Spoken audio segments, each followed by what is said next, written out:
Hey guys, welcome back to Tell Your Story. I have got something really cool for you guys this evening. We're taking kind of a different direction with this video. I saw something in the headlines on CNN that I just had to talk about. It had to do with addiction, but it also had to do with like crime, which is really popular right now. So let's get into it. So it's kind of nuts because on the news we heard about a guy named Robert Aaron Long. And this guy this week went into a couple of salons and literally laid waste to like 8 different people in Atlanta this week. And then he claimed to say that it was not racially charged because, just to give you the facts, he killed 8 different people, 6 of which were Asian women. One was white. I think it was like 8 different people, 7 of which were women, and 1 was a man. So let's dive into some of the bullet points. Facts you should know. Bullet point number 1, his name is Robert Aaron Lang. He was like 21 years old, and he just killed 8 people in Atlanta, Georgia. Bullet point number 2, 6 of the 8 victims that were murdered were Asian, and they were all female.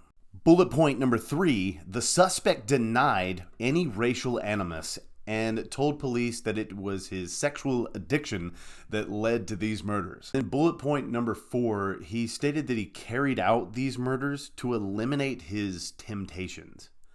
What the fuck? So let's get this out of the way. Robert decided to use the title of an addiction to justify his actions, an aggravated assault, and to murder 8 people. So when I saw this title running through the headlines, I kind of had to talk about it. I'm an addict myself, and working in recovery, I have a problem with alcohol. So addiction is not something that we over here at Tell Your Story take lightly. And it made me a little bit angry that CNN would throw around such a term without sort of doing any explanation of what that is or what leads to sexual addiction. So let's go over a couple of facts and talk about it. First of all, sexual addiction is real, and it's estimated that 3 to 5% of the world's population have an addiction to some form of sexual desire.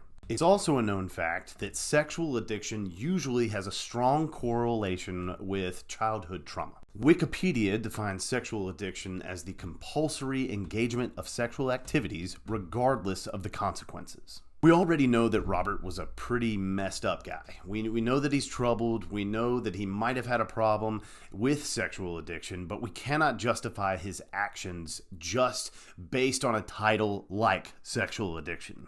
Sex addicts are real people too.